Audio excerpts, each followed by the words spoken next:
जैसा कि हमें पता है कि एक्स-मैन की 2 मूवीज़ जो थी 2018 के लिए शेड्यूल की गई थी, जिसमें से पहली थी न्यू म्यूटेंट और दूसरी थी डार्क फिनिक्स, जो कि एपोकलिप्स का सीक्वल होना था। और न्यू म्यूटेंट जो थी एक नई सीरीज थी, इसके अंदर हम कुछ नए म्यूटेंट्स वगैरह को देखते। तो न्यू म्यूटेंट्स का जो था पहले ट्रेलर भी रिलीज़ कर दिया गया था, लेकिन कुछ परेशानी की वजह से इन दोनों मूवीज़ को डिलीट कर दिया गया था और ये दोनों मूवी 2019 में शिफ्ट हो गई। तो पहले हमने न्यू म्यूटेंट का ट्रेलर तो देख ही लिया था, लेकिन हमें डार्क फिनिक्स के ट्रेलर का ज़रूर इंतज़ार था। लेकिन इतने टाइम से ना कोई ट्रेलर आया था, ना कोई इस मूवी के बारे में खबर, तो हम लोगों का समझो हाइप जैसे टूट ही गया था। लेकिन कल ही जो है डार्क फिनिक्स का पहला ट्रेलर आया है। So guys, this is speed tiger और आज की इस वीडियो में मैं आपके साथ जो हूँ एक्स-मैन डार्क फिनिक्स का ट्रेलर का ब्रेक डाउन करूँगा। बल्कि ये ब्रेक डाउन से ज़्यादा मेरा एक ओपिनियन होगा कि मैं इस ट्रेलर के बारे में क्या सोचता हूँ, और जो बातें मैंने इस ट्रेलर के अंदर नोटिस करी हैं वो सब बातें मैं आपके साथ ज़रूर शेयर करूँगा। सो गाइस, स्पॉयलर्स का ध्यान रखते हुए चलिए इस वीडियो को स्टार्ट करते हैं।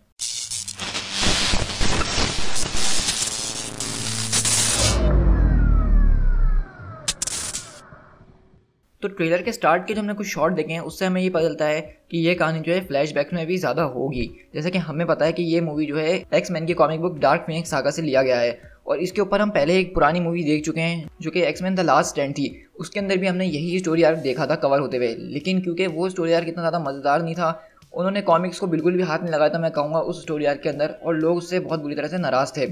तो इसलिए इन्होंने सोचा कि अब क्यों ना, जो हमारे पास सारे नए लोग आ गए हैं, सारी नई कास्ट आ गई है, तो हम इसी स्टोरी लाइन को दोबारा से क्यों ना बनाएं। तो हमें पता चलता है कि इसमें भी उसी की तरह जो है फ्लैशबैक दिखाया जाएगा कि किस तरह जीन ग्रे पहले बचपन में जो थी उसको जब अपनी नई नई पावर्स मिली थी उसको चलाना मुश्किल हो रहा था। तो हम यहीं पे देखते हैं कि शुरू में जीन ग्रे जो है प्रोफेसर से पूछ रही है, और यहाँ पे मज़ेदार बात ये है कि प्रोफेसर के यहाँ पे बाल भी हैं। तो इसका मतलब ये है कि ये एक्स-मैन अपोकलिप्स के इवेंट से पहले की कहानी है, क्योंकि हमें पता है कि अपोकलिप्स के बाद चार्ल्स ज़ेवियर के जो है बाल वो गिर चुके हैं और वो बिल्कुल गंजे हैं। तो इससे ये पता चल गया कि ये X Men days of future past के बाद और एपोकलिप्स के बीच की कहानी होगी, जो ये फ्लैशबैक चल रहा होगा जीन ग्रे का।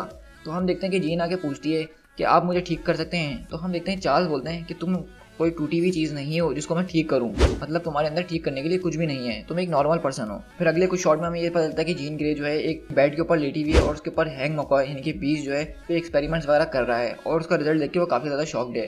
तो मेरा जहाँ तक अंदाज़ा यहाँ पे जो है फीनिक्स फोर्स के अंदर घुस चुकी होगी और बीस को ये पता चला होगा। और फिर हम एक पुराना फ्लैशबैक देखते हैं जिसमें मोस्ट प्रोबेबली जीन ग्रे बैठी हुई है अपने पेरेंट्स के साथ, और हम देखते हैं कि यहाँ पे जो है उसकी पावर्स फर्स्ट टाइम सामने आई हैं, और इसी की वजह से एक बहुत खतरनाक एक्सीडेंट हो जाता है जिसमें मेरा जहाँ तक अंदाज़ा है कि इसके पेरेंट्स मर जाएंगे। और इसके बाद ही हम जो है इसको देखेंगे चार्ल्स ज़ेवियर के इंस्टीट्यूट में आते हुए। उसके बाद हमें अपना पहला शॉट मिलता है मिस्टीक का और प्रोफेसर एक्स का, जो कि गंजे हैं। मतलब ये अब जो है हम प्रेजेंट की टाइमलाइन में चल रहे होंगे। पर यहाँ पे इनकी बातों से हमें एक चीज़ साफ नज़र आ रही है कि प्रोफेसर ने कुछ ऐसा कर दिया है जिसकी वजह से जीन बहुत ज़्यादा गुस्सा हो गई है और इन लोगों से दूर भाग रही है। जैसा कि हमने लास्ट स्टैंड के अंदर देखा था जब चार्ल्स ज़ेवियर से बात करने की कोशिश कर रहे होते हैं, तो यहाँ पे भी कुछ ऐसा ही होने वाला है कि चार्ल्स ज़ेवियर कुछ ऐसा गलती कर देंगे जिसकी वजह से जीन इनके हाथों से निकलना शुरू हो जाएगी और इन लोगों के लिए एक बहुत बड़ी मुश्किल बन जाएगी। तो उसके बाद हम शिफ्ट होते हैं एक आइलैंड की तरफ, जो कि आपने सोचा नहीं होगा, ना मैंने सोचा था, लेकिन जहाँ तक मेरा अंदाज़ा है ये आइलैंड है जिनोशा का आइलैंड, जो कि मैग्नेटो का एक आइलैंड हुआ करता है, जहाँ पे उसने बनाई थी एक जगह ऐसी जहाँ पे म्यूटेंट्स वगैरह रह सकें। और हम यहाँ पे देखते हैं कि जीन ग्रे जो है इसके आइलैंड पे आती है, तो ये देख के मैग्नेटो भी काफ़ी हैरत में पड़ जाता है। लेकिन मज़ेदार बात यहाँ पे ये है कि जहाँ पे मैग्नेटो खड़ा है उसके पीछे दीवार पे कुछ हिंदी में लिखा हुआ है। तो मुझे तो हिंदी पढ़ना आती नहीं है, तो आप मुझे कमेंट में ज़रूर बताइएगा कि इसके दीवार के पीछे क्या लिखा था, ताकि मुझे भी पता चल जाए। उसके बाद जो है हमें इस मूवी का मिस्टीरियस कैरेक्टर मिलता है, यानी कि जब से इसको कास्ट किया गया है इस एक्ट्रेस को जिसका नाम जेसिका है, जब से लोग सोचने में पड़ गए कि ये कौन सा कैरेक्टर प्ले कर रही होंगी। तो यहाँ पे भी हमें ट्रेलर के अंदर कोई क्लियरिफिकेशन नहीं दी गई है कि ये कौन सा कैरेक्टर या फिर कौन सी फीमेल विलन प्ले कर रही हैं या फिर कोई हीरो प्ले कर रही हैं। लेकिन जहाँ तक मेरा अंदाज़ा है इस ट्रेलर को देख के, ये मूवी के अंदर एक विलन होने वाली हैं, और हो सकता है कि यही मेन विलन हो। और हम यहाँ पे देखते हैं कि वो एक चर्च के अंदर जाती हैं और वहाँ पे जीन ग्रे से बात करने की कोशिश करती हैं, लेकिन ये दोनों सीन जो हैं अलग अलग जगहों से लिए गए हैं। लेकिन ट्रेलर में हमें ऐसे दिखाया गया है कि वो चर्च में जीन ग्रे से बात करने गई हैं, और हम देखते हैं कि जीन ग्रे से बोल रही होती है कि मुझे ऐसा लगता है कि मैं यहाँ से हूँ ही नहीं। तो वो लेडी बोलती है कि हाँ बिल्कुल, तुम यहाँ से हो ही नहीं। फिर हमें साइक्लॉप्स का अपना पहला शॉट मिलता है।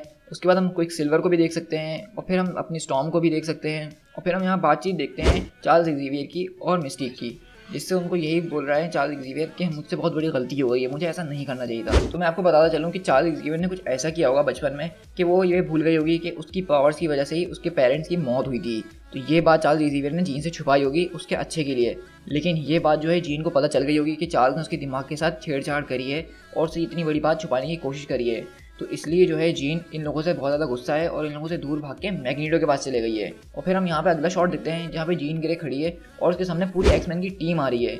तो यहाँ पे मेरे ख्याल में वो वक्त होगा जब जीन ग्रे से पहली बार एक्स-मैन की लड़ाई होगी, और मैं बहुत ज़्यादा उम्मीद है इस फाइट से, क्योंकि ये फाइट बहुत ज़्यादा ज़बरदस्त भी हो सकती है या फिर बहुत ज़्यादा बेकार भी हो सकती है। तो ये फॉक्स स्टूडियोज़ के ऊपर है कि उन्होंने इसको कैसा बनाया है। और यहाँ पे नोटिस करने वाली बात यह है कि हम यहाँ पे सबको उनके नए कॉस्ट्यूम्स के अंदर देख सकते हैं, जो कि काफ़ी ज़्यादा कॉमिक एक्यूरेट लग रहे हैं। लेकिन एक्स-मैन अपोकैलिप्स के एंड में हमने देखा था कि वो लोग के पास कुछ अलग अलग तरह के कॉस्ट्यूम्स हैं, जिसमें नाइट कॉलर वगैरह कॉस्ट्यूम बहुत ज़्यादा अच्छा लग रहा था। लेकिन यहाँ पे उन लोगों ने वो कॉस्ट्यूम्स बिल्कुल ही डिच कर दिए हैं और ये नए कॉस्ट्यूम्स पे आ गए हैं। तो हो सकता है कि उस बात को 10 साल भी हो गए, तो उन सब के बीच कुछ ज़्यादा चेंजेस आ गई हों। तो यहाँ पे हम देख सकते हैं कि यहाँ पे क्विक सिल्वर है, नाइट कॉलर है, बीस्ट है, चार्ल्स एक्जेवियर है, साइक्लॉप्स है, स्टॉर्म है और मिस्टीक। और फिर हम दूसरी तरफ से पुलिस वालों को आते भी देख सकते हैं, क्योंकि मेरे ख्याल में अब तक ये जो है शहर की एक वांटेड बन चुकी होगी। और फिर हम एक्स-मैन के मैंशन के अंदर का सीन देखते हैं, जहाँ पे कुछ पुलिस फोर्सेस वगैरह या फिर मिलिट्री के लोग आ रहे हैं। तो मोस्ट प्रोबेबली वो जीन ग्रे के लिए ही आ रहे हों। फिर एक दूसरी तरफ हम देखते हैं कि जीन ग्रे जो है एक बहुत ज़बरदस्त तरीके से अपनी पावर इस्तेमाल कर रही है और एक हेलीकॉप्टर को क्रैश करवा रही होती है। फिर एक शॉट मिलता है हमें जीन का, जहाँ पे वो बिल्कुल टूट चुकी है, वो रो रही है। मतलब यहाँ पे उसको पता चल गया होगा कि उसके साथ कुछ गड़बड़ है और वो जो कर रही है वो ठीक नहीं कर रही है। मतलब अपने अंदर की बुराई से लड़ने की पूरी कोशिश कर रही है, लेकिन वो लड़ नहीं पा रही है। फीनिक्स फोर्स जो है उसको ये करने नहीं दे रही है।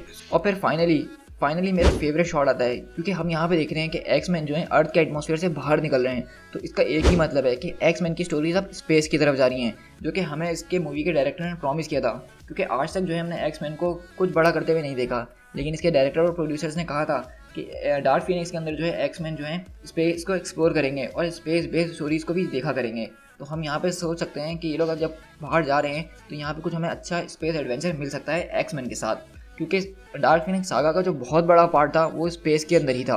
और फिर हम यहाँ मैग्नेटो और चार्ल्स एक्जेवियर को देखते हैं आपस में लड़ते हुए। मतलब यहाँ पे ये है कि हैंक मकॉय को ये बात पता चल जाएगी कि चार्ल्स ने कुछ गलत किया है उसके साथ, जीन के साथ। और जब चार्ल्स एक्जेवियर को बोलेंगे कि अब हमें जीन को रोकना होगा, तो तब जो है बीस्ट पीछे हट जाएगा। इसके बाद हम एक शॉट देखते हैं जिसमें इनका ब्लैक बर्ड जहाज जो है एक फायर के अंदर जा रहा है।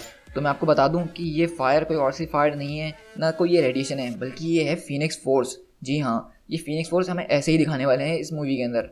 और हम देखते हैं कि इनके जहाज़ की तरफ अप्रोच करती है, और मैं मानता हूँ कि इसी पॉइंट के बाद जो है जीन के अंदर ये जाके अटैच हो गई होगी। और दूसरी तरफ हम देखते हैं कि सेलिब्रो के अंदर जो है पूरी तरफ आग लगी हुई है। तो ये वो वक्त होगा जब जीन वापसी अर्थ पर आ जाएगी और इनको पता चलेगा कि इनके साथ कोई गड़बड़ी हुई है।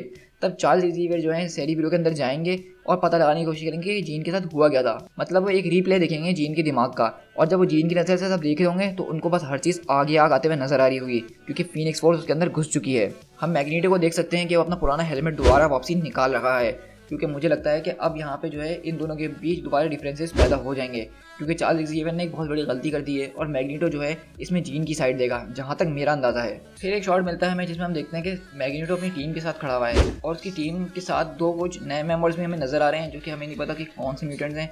लेकिन मज़ेदार बात यह है कि बीस्ट अब उनकी तरफ खड़ा हुआ है। जैसा कि मैंने आपको कहा था कि बीस्ट को ये बात पता चल जाएगी और उसको ये बिल्कुल भी अच्छा नहीं लग रहा होगा जीन के साथ करना, तो तभी वो है चार्ल्स एक्जेवियर से गद्दारी करेगा और मैग्नेटो की टीम को ज्वाइन कर लेगा। और उसके दूसरी तरफ सामने हम देखते हैं कि चार्ल्स एक्जेवियर की टीम, जिसमें साइक्लॉप्स, नाइट क्रॉलर और स्टॉर्म इनकी तरफ खड़े हुए हैं। तो हो सकता है कि हमें इन दोनों के बीच में भी एक ज़बरदस्त फाइट सीन देखने को मिल जाए इन दोनों टीम्स के बीच। फिर हम बहुत सारे छोटे छोटे शॉट्स देखते हैं जिसमें हम देख सकते हैं कि रोड के ऊपर कोई बड़ी फाइट चल रही है और बीस्ट बहुत ज़्यादा गुस्से में है। मुझे ऐसा लग रहा है कि यहाँ पे कोई एक्समैन मारा गया है, क्योंकि उसके अगले शॉट में हम एक फ्यूनरल देख सकते हैं जहाँ पे सारे एक्समैन खड़े हुए हैं। लेकिन यहाँ पे जितने लोग खड़े हुए हैं वो सब तो हमें जिंदा नज़र आ रहे हैं, यानी कि storm, Cyclops, professor x, beast वगैरह। तो यहाँ पे मेरा जहाँ तक अंदाज़ा है इस मूवी के अंदर जो मरने वाली है वो मिस्टीक मरेगी। और अगली शॉट में हम देख सकते हैं बिल्कुल एक नैनो सेकंड का शॉट आता है जिसमें बीस्ट जो है अपने सर से मिस्टीक का सर लगा रहा है। तो मेरे ख्याल में ये वही मोमेंट होगा जब मिस्टीक मारी जाएगी। और फिर ट्रेलर की एंडिंग होती है एक बहुत ज़बरदस्त तरीके से। यहाँ पे हम देखते हैं कि जीन ग्रे के अंदर जो है फीनिक्स फोर्स पूरी तरह से घुस रही है, और उसके अगली पल हम देखते हैं कि जीन ग्रे की जो है शक्ल चेंज हो चुकी है। मतलब अब ऐसा साफ नज़र आ रहा है कि उसके अंदर फीनिक्स फोर्स भर चुकी है और वो बस बाहर ही आने वाली है। उसकी आँखें वगैरह सब ग्लो कर रही होती हैं। और इसी के साथ हमारा यहाँ पे ट्रेलर एंड हो जाता है। इस ट्रेलर के अंदर इतनी ज़्यादा फुटेज हमें नहीं दिखाई जिससे हमें ये स्टोरी पता चल सके या फिर कुछ स्पेस बेस्ड एडवेंचर हमें पता लग सके, क्योंकि ये भी सिर्फ पहला ट्रेलर है। और ज़्यादातर मार्वल की मूवीज़ के दूसरे ट्रेलर ही फाड़ू होते हैं, जिसमें हमें पता चलता है कि इनकी मूवी का डायरेक्शन किस तरफ है। और इस मूवी का ट्रेलर देख के ये तो बात साफ है कि ये मूवी जो है काफ़ी ज़्यादा डार्क टोन पे रहेगी, और मेरे ख्याल में ऐसा होना भी चाहिए क्योंकि ये टॉपिक ही ऐसा है। अगर मैं अभी भी बात करूँ उस कैरेक्टर की जो कि जेसिका प्ले कर रही हैं, तो यहाँ पे बहुत सारे लोग गैसेस कर रहे हैं कि वो हो सकता है एमा फ्रॉस्ट का कैरेक्टर प्ले कर रही हों, जो कि हेल फायर क्लब के अंदर हुआ करती थी उस टाइम। क्योंकि उसके बाल हमने देखा कि वाइट हैं और एमा फ्रॉस्ट की भी कुछ ऐसी ही पर्सनैलिटी है। और हमें इससे ये बात तो पता चल गई इनके इंटरव्यू से, क्योंकि जेसिका ने भी कुछ दिन पहले इंटरव्यू में कहा था कि वो सुमित नाम का कोई रोल प्ले कर रही है, लेकिन वो उसका जो असल मकसद ये होगा कि उसको पता होगा कि जीन ग्रे के पास किस किस्म की पावर्स हैं और उस पावर से क्या हो सकता है। तो वो जीन को जो है मैनिपुलेट करने की कोशिश करेगी और उसकी पावर्स को जो है अपने अच्छे के लिए या अपने फ़ायदे के लिए इस्तेमाल करने की कोशिश करेगी। तो यहाँ पर हो सकता है कि वो एमा फ्रॉस्ट का रोल प्ले कर रहे हों, या फिर हो सकता है कि वो मास्टरमाइंड का रोल भी प्ले कर रहे हो, क्योंकि इस कॉमिक्स के अंदर, डार्क फीनिक्स सागा के अंदर, मास्टरमाइंड का भी एक बहुत बड़ा रोल होता है जीन ग्रे को मैनिपुलेट करने के लिए। तो हो सकता है कि उन्होंने मास्टरमाइंड, क्योंकि कॉमिक्स के अंदर एक मेल कैरेक्टर है, तो इन्होंने इसको मेल से यहाँ पे फीमेल कर दिया हो। या फिर हो सकता है, जहाँ तक मेरा अंदाज़ा है, क्योंकि उन्होंने जिस तरह अपनी बात कही है ट्रेलर के अंदर कि वो यहाँ से नहीं है और वो बाहर की हैं, तो हो सकता है कि वो एक एलियन हो और वो शियार रेस की क्वीन वगैरह हो, क्योंकि इसमें जो है डार्क फीनिक्स स्टोरी में शियार एम्पायर का एक बहुत बड़ा रोल है। शियार जो है दरअसल एक पूरा एम्पायर है, जैसे कि क्री एम्पायर और स्क्रल एम्पायर वगैरह हैं, तो इनकी रेसेस, इनके लोग, हर चीज़ अलग होती है। लेकिन फीनिक्स फोर्स का जब जिक्र आता है तो शियार का जिक्र लाजमी आता है कॉमिक्स में, क्योंकि ये दोनों एक दूसरे से बहुत ज़्यादा कनेक्टेड हैं। क्योंकि शियार का ही काम है कि फीनिक्स फोर्स के ऊपर नज़र रखना कि कहीं वो किसी ऐसे लोगों को तबाह तो नहीं करते जहाँ पे लोग बसते हों और वहाँ पे लोग रहते हों। तो हो सकता है हमें जो स्पेस बेस्ड एडवेंचर दिखेगा उसमें हम शियार को भी देख सकें। तो ये मूवी मेरे ख्याल में अगर स्पेस की तरफ गई तो काफ़ी ज़्यादा सक्सेसफुल हो सकती है।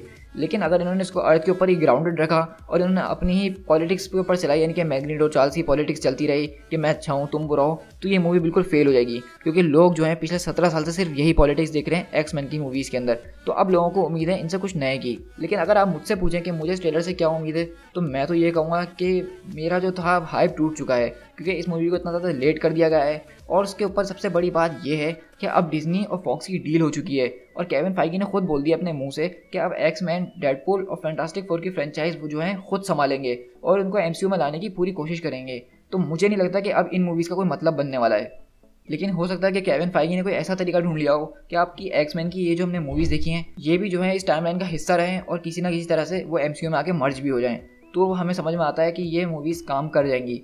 वरना अगर केविन फाइगी ने इनको रीबूट करने के बारे में सोचा, जो कि मेरे ख्याल में सबसे अच्छा चांस यही है, क्योंकि हमें पता है कि एक्समैन की टाइमलाइन कितनी कंफ्यूजिंग है। इसमें डेज ऑफ फ्यूचर पास्ट के बाद जो टाइम ट्रैवल हुआ था उसके बाद ये पूरी टाइमलाइन बिगड़ चुकी है। तो अगर इसी बिगड़ी हुई टाइमलाइन को एमसीयू में लाया तो हम लोगों को काफ़ी ज़्यादा मुश्किल हो सकती हैं, क्योंकि हम देख सकते हैं कि ये अभी 80s का टाइम चल रहा है और साइक्लॉप्स और जीन ग्रे वगैरह इतने बड़े हो चुके हैं। तो मतलब एमसीयू जो है प्रेजेंट डे में चल रही है, जैसे कि 2018 में। तो अब तक यानी कि इस एक्समैन टाइमलाइन को यहाँ पे मिलाएंगे लाके, तो समझ लीजिए कि जीन ग्रे वगैरह जो है प्रोफेसर एक्स की जगह बैठे हुए होंगे। तो आप ज़रा खुद सोचिएगा इस बारे में और मुझे कमेंट करके ज़रूर बताइएगा। तो मैं तो यही उम्मीद करता हूँ कि इस मूवी को हम लोग जो है एक फ़न के लिए देखते हैं, क्योंकि इस मूवी के अंदर मेरे बहुत सारे फेवरेट कैरेक्टर्स भी हैं और उन्होंने इसके लिए कास्टिंग भी बहुत ज़बरदस्त करी है एक्समैन के लिए, और मैं उनको देखना चाहूँगा क्योंकि इन लोगों ने इतनी ज़्यादा मेहनत भी करी है। तो मैं इस वजह से इस मूवी को ज़रूर देखूँगा और मुझे इससे थोड़ी बहुत एक्सपेक्टेशंस तो हैं। लेकिन आई होप कि हम अगले साल तक जो है एक्समैन के सारे कैरेक्टर्स को या फिर वुल्वरीन को और डेडपूल को कम से कम हम जो है एमसीयू के अंदर देखना स्टार्ट कर दें, ताकि हमें इससे ये पता चल जाए कि अब ये सारे एक यूनिवर्स के अंदर आ चुके हैं। सो गाइस, आई होप कि आपको इस ट्रेलर के ब्रेकडाउन पसंद आया होगा। इसमें वैसे ब्रेकडाउन करने के लिए इतना कुछ था तो नहीं, लेकिन इसमें कुछ चीज़ें थी जिससे हम स्टोरी की तरफ जा सकते थे और वो मैंने आपको बताई हैं। और मैंने अपना एक ओपिनियन दिया है कि इस ट्रेलर को लेके और इस मूवी को लेके मेरा क्या ओपिनियन है। तो आई होप कि आपको ये पसंद आया होगा। तो इस वीडियो को जल्दी से लाइक कर दीजिए और मुझे कमेंट करके ज़रूर बताइएगा कि इस ट्रेलर को और इस मूवी से आपका क्या ओपिनियन है और आप क्या एक्सपेक्ट कर रहे हैं। साथ ही साथ वीडियो को शेयर और चैनल को सब्सक्राइब ज़रूर कर दीजिएगा इस तरह के और ब्रेकडाउन्स और न्यूज़ देखने के लिए। सो गाइज, मिलते हैं अपनी नेक्स्ट वीडियो में। Till then, thank you so much.